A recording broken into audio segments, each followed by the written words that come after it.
The Queen of Blood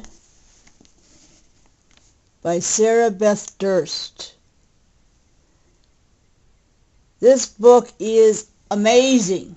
A Court of Mist and Fury by Sarah J. Maas, which was just awesome. I loved it, loved it, loved it. And I thought, wow, what am I going to read after this? Anything I read after this is going to be a letdown. Well, I gave it a day to recover from A Court of Mist and Fury, and then I read The Queen of Blood, and I was not disappointed. I was into this as much as I was into the other one. This book, The Queen of Blood by Sarah Beth Durst, is awesome. It's just so fun to read, and I can't resist. I have to give this some props because I really loved it. And I have to talk about it because Delina is like an underdog in this. She wants to protect her family. Spirits attacked her house. There's 6 spirits, and it's the earth, air, water, fire, ice, and wood are the spirits. Some people have an affinity for the ability to control them in different degrees. And the queen is the one over the whole land of Renthia who keeps them under control. Okay, they have instincts. They're not really humans, but they sometimes have arms or legs, or sometimes have human characteristics, but they're not animals and they're not humans. They're spirits, but you can see them obviously in this. So it's kind of hard to describe them, but they have 2 instincts. One instinct is to destroy humans, and the other instinct is to create. And Delina, as a girl, she was able to keep them from destroying her house. Her whole village was destroyed. Her neighbors' houses utterly destroyed. But for some reason, she was able to get them to stop. With the mind, she would command them to stop and leave them alone, and it worked. And so then, when the guy comes through to see the damage, he rounded her up for training to be queen, because they always have to have people ready to step in case the queen dies. They have to have heirs to replace her that are ready and that have power, and so they have schools for them to go to train. And then they have like what they're called are champions, who are good at, they have this ability too. I don't know why the champions can't just take over for the queen, but it doesn't work that way. It has to be a queen. Anyhow, the champions train the different heirs, so they choose out of the ones at the school who they want to like tutor and mentor into being able to take over for the queen one day. And the spirits are the ones that actually choose the next queen, which is interesting. There's a lot of fun things in this book, funny things, and I really loved it. The training classes kind of were reminiscent of the classes in Harry Potter, which I enjoyed too. And in this one, the first training class she has is with a wolf. Turns out she was the only one in the class who had enough sense to climb the tree to get away from the wolf before it attacked them. So it starts chasing after the girls in the class. And then turns out it was a pet wolf of the teacher, and it was trained not to hurt really anybody. But they didn't know that.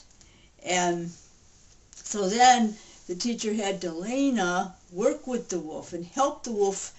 She told the girls, go hide, go wherever, and the wolf is going to chase him. So the wolf goes and chases him, and Delina helps the wolf find him and helps, get him. So they were trying to see how many they could get. He would just nip at him. The wolf, Bane, and Delina became good friends. And after that, it was so nice. She saved some of her meat to give to the wolf as a treat. Right there, I loved Delina. She got me. Because she's such a nice person. And she even, during the trial, she helped the others. So this book is a lot about teamwork and friendship and competition and determination. It's like, you know, go after something, and even if your abilities maybe aren't as good as somebody else's, your heart can carry you through. You know, the work you put into it, the determination. Oh, zip lining is in this book, which was fun. They zip line through the forest to get to places, and there's just so much good stuff. I highly recommend it. If you aren't into fantasy, this would be a great one to start with because it's simple. It's one country. It's not like a bunch of different kingdoms fighting each other. It's at least not yet. And it's simple, but there's so much fun stuff in it. And it's clean. There's no graphic sex scenes like in some of them. Court of Mist and Fury had a ton, and I could do without that graphic. Okay? But anyhow, this is clean. I highly recommend it to teens as well as adults. The Queen of Blood. I look forward to the next book.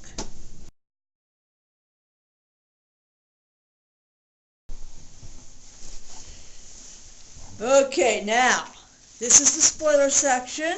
I'm going to talk about my favorite parts. So if you haven't read the book yet, go away, come back later. And here's the first thing is I loved that she was ordinary in many ways, that she wasn't the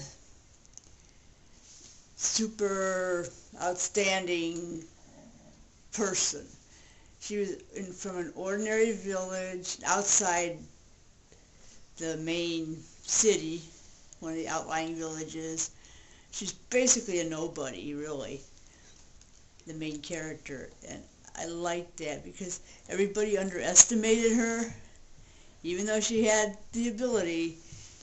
And sometimes she doubted herself, which was, you know, it just made you be able to identify with her a little better. In the first trial with the maze, getting through the maze, and where she actually thought to use the air spirit to look ahead to lead them out, and she's willing to work with the other contestants instead of against them. That was cool. And even with Meerkat,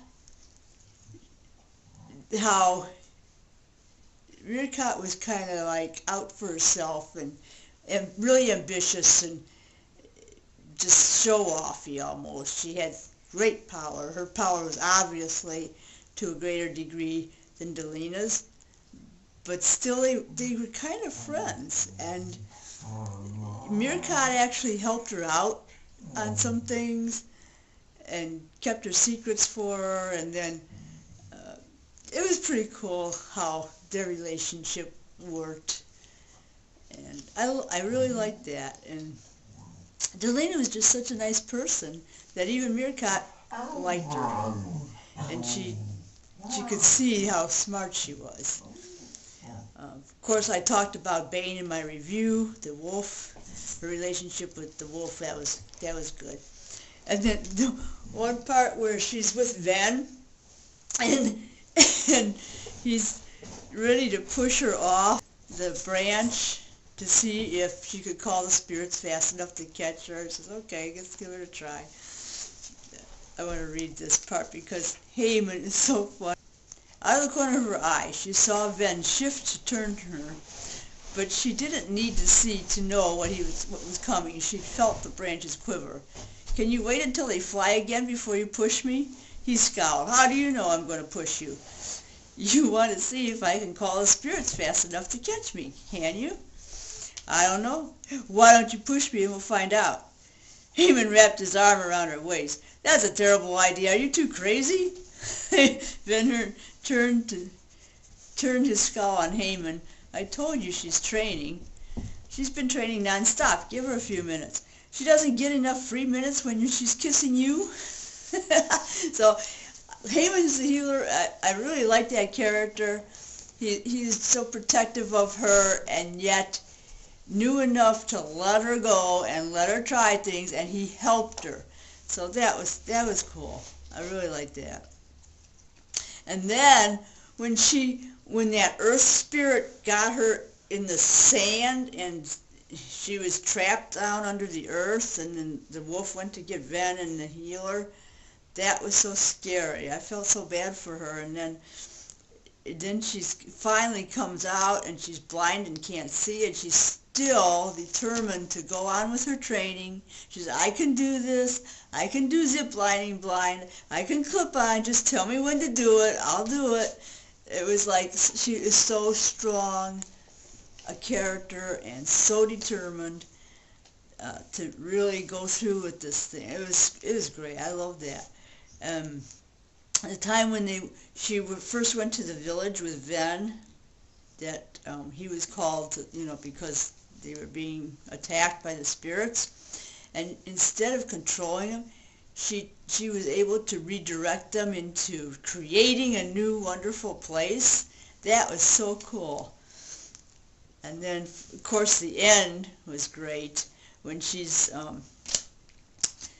coordinating the war against the spirits, really, at the end there, when they screw up the coronation for her and start attacking them.